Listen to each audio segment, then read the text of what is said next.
The new boss drove all the employees to quit and hired her own people in their place. She was fired, and now she's lost everything because no one will hire her. A few years ago, I desperately needed a job. I had just been medically discharged from the U.S. Army. I met a girl, now my wife, who moved in with me, along with her two young children from a previous marriage, and I was bouncing from one dead-end job to another. I had practically nothing to offer employers, no skills, no experience, so my job options were limited. I decided to take a chance, went for an interview at a small security company, and was hired on the spot. They liked that I had served, peppered me with questions only a veteran would know, and offered me their largest contract. I ended up on a job with a multi-million-dollar construction site. A major oil company was building a new headquarters. And to call it a massive construction project would be an understatement. Our duties as security included checking and inspecting all workers and contractors at the entrance, examining vehicles for theft, and generally being a deterrent. To put it simply, between 1,000 and 2,000 vehicles passed through my gate alone during an 8-hour shift. The site operated 24/7 to meet tight construction deadlines. I was stationed at one of 3 gates, so in total, between 3,000 and 6,000 vehicles entered the territory in 24 hours. A gigantic construction site. A digression that will become important later. Every vehicle underwent strict inspections when the driver first got clearance for this site.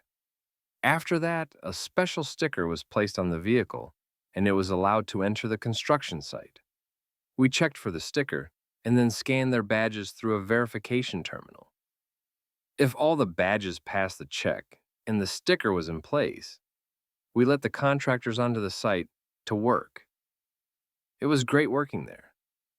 All the security guards were ex-military, so apart from some light-hearted banter about who served where, everyone got along great. We didn't have sick leave or vacation, so if someone was absent for personal reasons or illness, the rest of us were happy to pick up extra hours. Thanks to this team spirit, our head boss turned a blind eye and let us earn overtime. No reprimands, no punishments. Sometimes we worked 16-hour shifts. I spent many nights at work sleeping in the underground parking garage between shifts. It was easier than driving home to sleep for a couple of hours and then coming back for another 8-hour shift.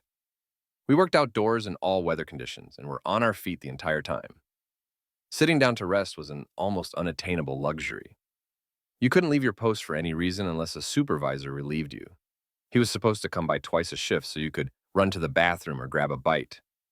Rain, unbearable heat, insect infestations, yes, that happens, hail. You stood at your post by the gate with your only protection being a hard hat. I know it sounds awful, but it was actually the best job of my life. Given the conditions, it's not surprising that 95% of the employees were men. We tried to hire women, but most left after a couple of days. The ones who stayed loved the job. The problem started about 3 months after I was hired. One of the supervisors quit to go back to school and a position opened up. Everyone was offered the opportunity to apply for the supervisor position. The night supervisor, the one who was leaving, advised me to try for his job because he thought I was a good fit for the role, even though I was the newest employee on site with the least experience. So I applied mostly as a joke. Besides me, there were 2 other candidates. One guy with a lot of seniority, and a woman, one of 3 on site, who had worked there for about a year. Each of us was scheduled for a personal interview with the boss. Let's call him Jim. My interview went well. Jim liked that I was ambitious, and besides, it was Jim who had hired me in the first place. The next stage was a trial shift as a supervisor. Each of us was given 1 day as the boss. Jim was present, as was a junior supervisor named Ray. Yes, let's call him Ray for clarity. Ray wasn't applying for the promotion. He was happy with his current duties. Both were nearby to intervene if anything beyond our competence happened. My test went great. I completed all the tasks and even handled a minor emergency on my own. The other 2 apparently didn't do as well. The guy kept forgetting his task list and constantly ran back to the office to ask Jim, "What do I do next?" The woman did okay, but every time she went to check the posts, she acted arrogantly, demanding that employees call her ma'am, and boasting that she would definitely get the promotion. Imagine her face when it was announced that I was appointed the new night supervisor.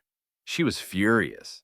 It seems she was so angry that she got my number from the supervisor's database and called my personal cell phone At that point, I didn't even know myself that I had been promoted. There was no official notification. The dialogue is transcribed verbatim. Me. Hello? Woman. So, how does it feel? Me. Who is this? Oh, woman. What, you don't know? I thought supervisors were supposed to know everything. I'm completely confused. Me. You've called the author. I think you have the wrong number. Woman. I know exactly who I'm calling. Don't pretend.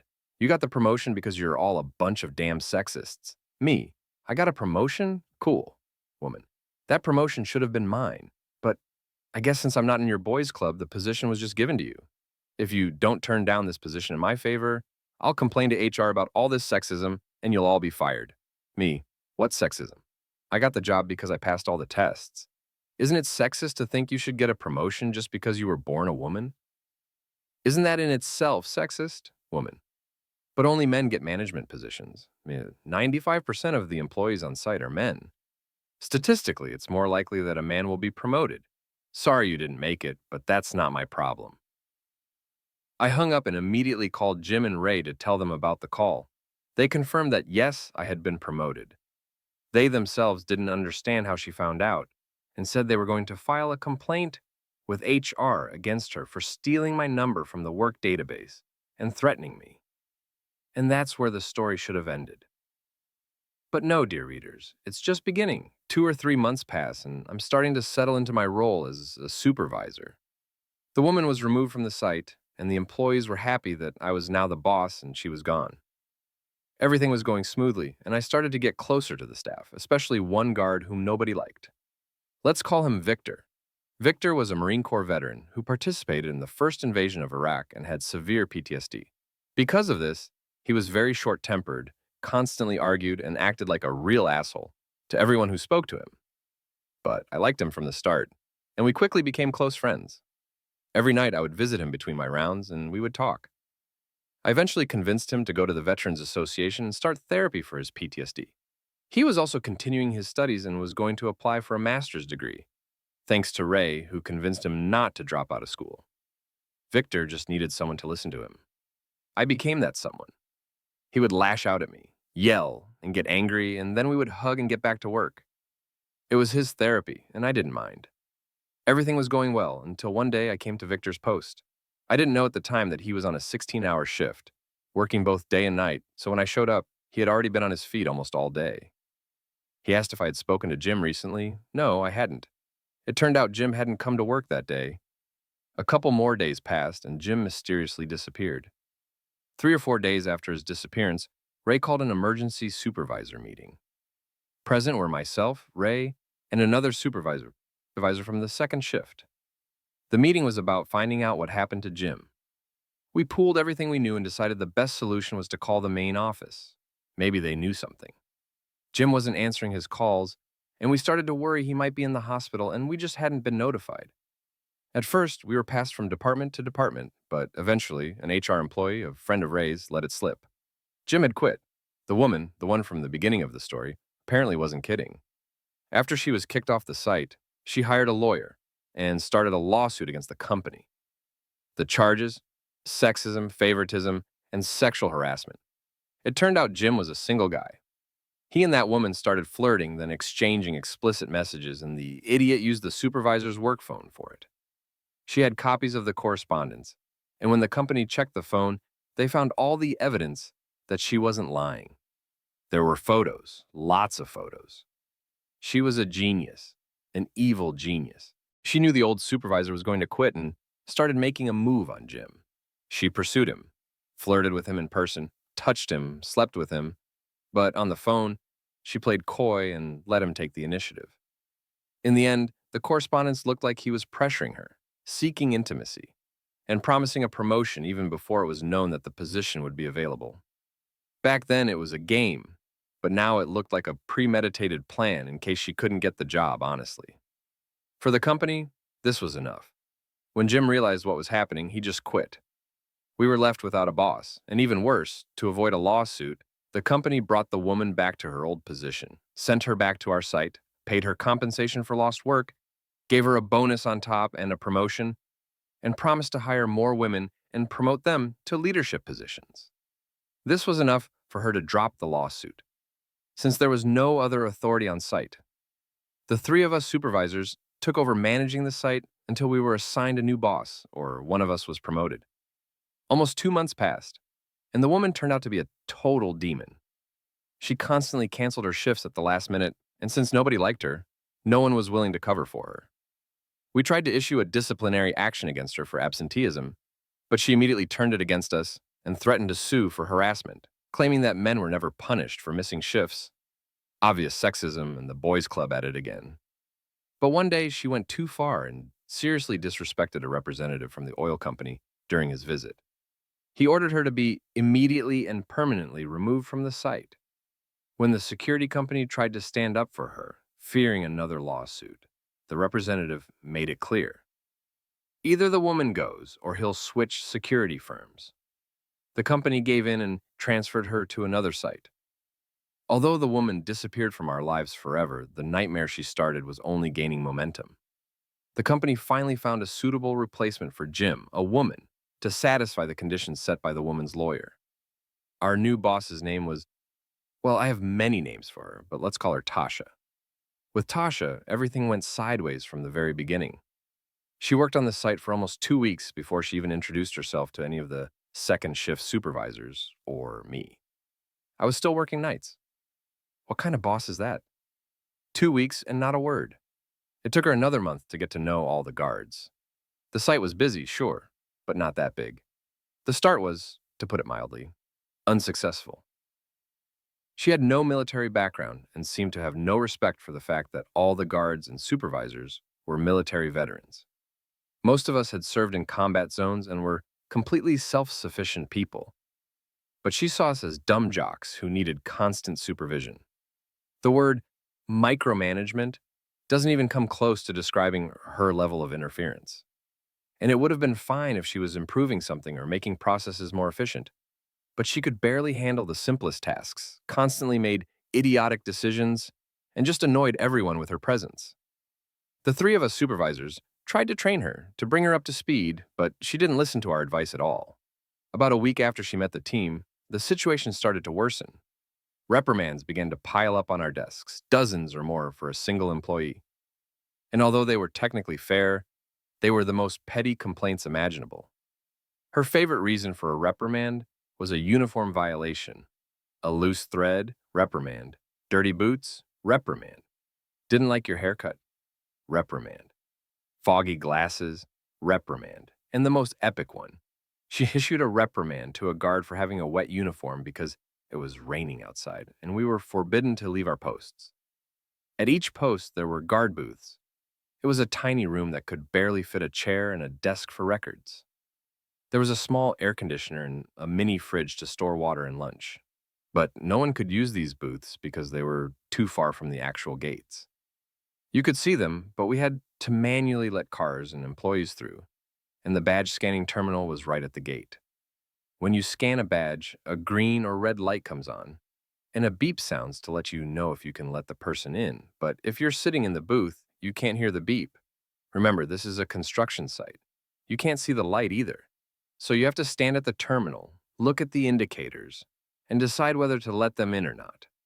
And remember the stickers on the cars. They were on the windshield, and from 10 meters away in the booth, you can't see them. And with the insane flow of cars, there was simply no time to walk to the booth and back, let alone sit down. We tried to explain this to Tasha, but she just didn't care.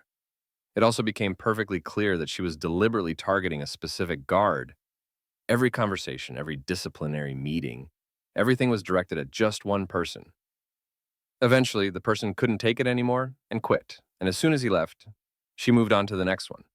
The entire site turned from a dream job into the most toxic place on the planet. I served 10 years in the Army, did 3 tours in Afghanistan. I reported to the dumbest leadership you can imagine. People who got promoted just because they'd been in the Army long enough. Veterans will understand me. Well, compared to Tasha, all those pathetic bosses were nothing. After 2 months of her rule, 12 people had quit, including Ray. Yes, it seems supervisors were also targeted, and here I simply must say, Ray is the best boss I have ever had the pleasure of working with. Although he was technically below me in rank, he was and remains the most professional person I know. Period. He was respected by absolutely everyone. They would have followed him to hell and back. He was adored. When I was promoted above him, he wasn't envious. On the contrary, he was encouraging, inspiring, and helpful. He trained me, became a role model for me, and not just for me, even for Victor. Remember Victor? The guy with PTSD who nobody liked. It turned out he had only two friends in this world, me and Ray. And now Ray was forced to quit. A useful tip: never mess with a Marine, especially one with nothing left to lose. To give you an idea of how bad things were, before Tasha, no one quit the company.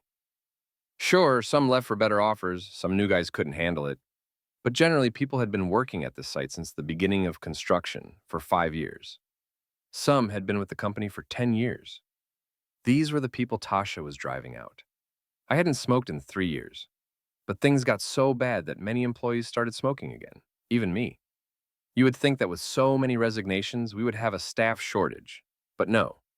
As soon as someone quit, their spot was filled by someone new the very next day. But I and the second shift supervisor quickly realized these people were not ex-military. They had bad attitudes, they behaved terribly with other guards and with the numerous construction workers. They were lazy, often hid in the guard booths, and didn't even check the vehicles before letting them onto the site. Typical terrible employees. We called Ray to see if he could find out through his contact in HR where these people were coming from. And this is where the story got even worse. Remember how the old boss, Jim, suddenly disappeared? Well, someone had to be the scapegoat in the escalating sexism scandal. So the company fired another employee. And this person was responsible for recruiting staff for the oil contract. He selected veterans and vetted them. Remember at the beginning of the story, I was asked questions that only a military person could answer. That was the guy.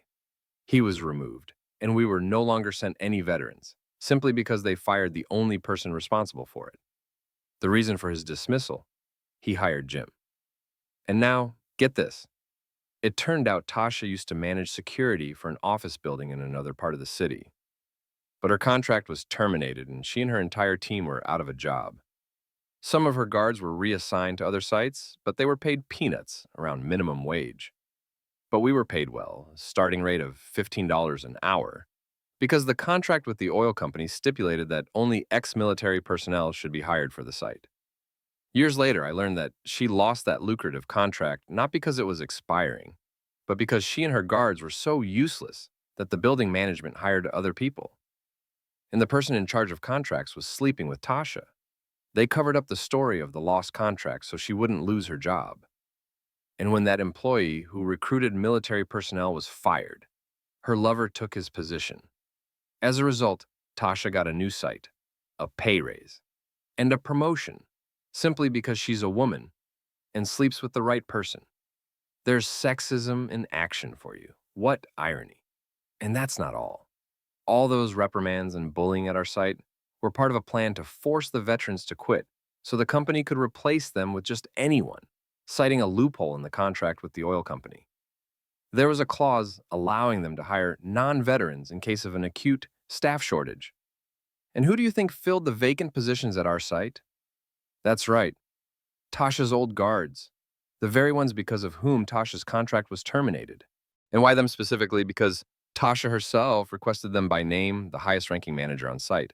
I watched as one by one, my fellow veterans and employees were attacked and forced out, and their places were taken by worthless slackers. I could go on for a long time, because a lot happened during that time. But it's time for the conclusion. The next person they targeted was me, and I was the next one to quit. But the cruel irony is that it didn't start with me. It was all orchestrated by Victor, who had just lost his second and last friend on this site. Victor, damn it, is my hero. After I quit, I got a job with another security company. The irony? I was hired there by Jim, and my direct supervisor was Ray. The three of us were together again on a new contract with another oil and gas company. The pay was great, and gradually information surfaced about how Jim was set up and everything that had been happening behind our backs. We tried to convince Victor to leave that place and join us, but the old Marine was on his last mission. Remember those car stickers? Well, Victor had a real superpower. It's unclear how, but he could spot a fake sticker from the other side of the gate. Yes, fakes were a real problem. Parking on site was very limited, and for safety reasons, only drivers with a sticker could enter the territory. The cars also had to pass a bunch of checks to meet the requirements. But contractors often hired undocumented workers, people with criminal records, or people with dilapidated cars that weren't even registered or inspected. Nobody cared. But without a sticker, you couldn't get on site. And someone started printing fake stickers and selling them to anyone who couldn't get an official one. At first, it was funny, like it was drawn with a marker on tape. At first glance, it looked similar, but upon closer inspection, it was an obvious fake. According to the rules, if a sticker was fake, the car had to be stopped. A supervisor called, who in turn had to find the site foreman, the boss of that worker, and a police officer who would remove the sticker and immediately escort the violator off the site for good. But since the new guards were useless, the business of selling fakes flourished. The stickers got better and better. Printed on vinyl, they looked almost identical to the real ones. And that's where Victor came into play. He took the post at the main gate and started stopping more and more cars with fake stickers. He stopped them in such numbers that a supervisor, Tasha, was constantly on duty next to him. Another police officer had to be hired for the site, and the foreman assigned a permanent representative right at the gate. Every day, Victor stopped several cars. He started training some of the useless replacement guards on how to spot fakes and what to look for. For Tasha, this became a huge headache, but technically, she couldn't do anything because Victor was strictly following all the rules. After a month of actively fighting fake stickers, representatives from the oil company held a special meeting with Tasha and Victor to beg him to stop. He single-handedly took out so many construction workers and contractors that many companies started withdrawing their long-term contracts with the oil company. Construction came to a halt. The company started losing a fortune, trying to either retain the remaining contractors or find new ones willing to take on the unfinished sections. And the construction was supposed to be ahead of schedule. The oil company had already sold its old building, planning to move into the new headquarters. But because of the incompetent guards hired to replace the fired ones, no one was checking the cars on their way out. And tens of thousands of dollars worth of equipment and materials were stolen from the construction site, causing serious delays. And then, when the sticker story started, construction completely stopped. Now the oil company was forced to rent its own former building, but at an exorbitant price because the building had been sold and there was nowhere to move. The new owners allowed them to stay, but jacked up the rent so high that the company started losing huge amounts of money and its stock began to fall. At the meeting, Victor asked a single question.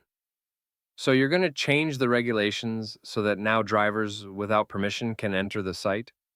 Of course, they didn't and couldn't, and Victor knew it. The meeting ended. Victor returned to his post and continued his mission. A few days later, an incident occurred on the site. The drivers were at fault, but all the blame was pinned on Victor, and he was fired. Everyone understood that it was complete crap and he was made a scapegoat, but Victor didn't care. He was fighting his own war, and in my opinion, he won. But justice does exist. Victor left security for good, graduated with honors, and got a master's degree. He also followed my advice and started treatment for PTSD. He now receives 90% military disability and gets a decent monthly payment. Technically, he doesn't need to work anymore, but he got a job as a maintenance supervisor at a local college. His mental health is much better, and he's already looking at a second home. We still talk regularly, and he remains my close friend. Jim, Ray, and I worked together for a few more years with the other security company. Jim later left for a higher-paying position at another firm. We've only spoken once since then. They say he got married and is doing well. Ray became a contract manager for another security company, much closer to home. He's still happily married and adopted his two nephews, whom he's raising with his son. We still talk periodically and get drunk together with Victor at least once a year. I myself became a senior security supervisor at the company, but recently quit due to political disagreements. I now work as an HVAC technician, and my wife and I are doing well. And what about Tasha? Well, she was eventually fired for the mess she created. It took years to untangle that whole mess, but karma caught up with her. Jim called me once after he had gone to work elsewhere and warned me. Tasha is looking for a job at a new security company. He personally rejected her application as soon as he realized who she was from my and Ray's stories. Then she came for an interview at my company. Guess who was in charge of hiring? That's right, me. I asked another employee to escort her to my office. She walked in, all dressed up, with a smile, ready for the interview, until she saw me. The smile immediately vanished from her face, and she silently turned around and left. I immediately called Ray and warned him that she was on the horizon. A few weeks passed, and she showed up for an interview with Ray. He later told me that when she saw him, she just burst into tears, admitting that she hadn't been able to find a job since she was fired. Everyone who interviewed her, by a strange coincidence, turned out to be an ex-military person who had worked at that very site. She was losing her house, her husband had left and taken the kids after finding out who she slept with for a contract. She was living in her car, begging Ray to give her a job. But Ray, the most professional person I knew, a former Marine, knew perfectly well what she did to Victor, how she set him up, and he told her, "Go to hell, and if you end up in hell, tell Satan hello from me." A useful tip: never mess with a Marine. A little additional information. First, thank you all for the tremendous response. I thought my story would go unnoticed, and at most, a dozen people would read it. I couldn't imagine it would get such a reaction. Yes, I read all the comments. Second, several comments fairly pointed out that the story is one-sided and seems sexist towards women. I'll write a couple of points about that here. The first female character, named the Girl, really should have been given a name instead of being identified by her gender. You're right. I just didn't think about it when I was writing, and to be honest, I care so little about her that I didn't feel the need to give her a name. If that offended you, I understand and accept the criticism without hard feelings. Second, the Boys Club. All the women in the story are portrayed as evil or oppressed and so on. Yes, that vibe is definitely in the story, and that wasn't my intention. Consider it a major oversight on my part. The story's already damn long, there were too many people in it, and if I went into detail about everyone, it would be a Marvel-level movie. In fact, only the characters the Girl and Tasha were problematic and disliked. We had other women on site, military veterans, who were respected and treated as absolute equals. One of them, by the way, was a former Chicago police officer. She helped us legally build a case for workplace harassment and even advised us on how to conduct the investigation. I omitted that part because it's a separate story. Third, Jim was not a victim. You're right. What he did was stupid and an abuse of power. I won't dispute that. By the way, I no longer speak to Jim. There are reasons, and the fact that his reproductive organ caused so many problems for other people is one of them. His actions are disgusting. However, the Girl, who used a sexual relationship for her own gain, can't claim victim status either. If she were truly a victim, she would have sued in the end, not returned to the company that allowed it to happen. At least, that's my opinion, which, however, means little. And fourth, if this story offended anyone, well, sorry. I hate to be an ass, but I can't rewrite a real event to be politically correct. It all happened exactly as described. When the world is collapsing around you, your moral compass can spin.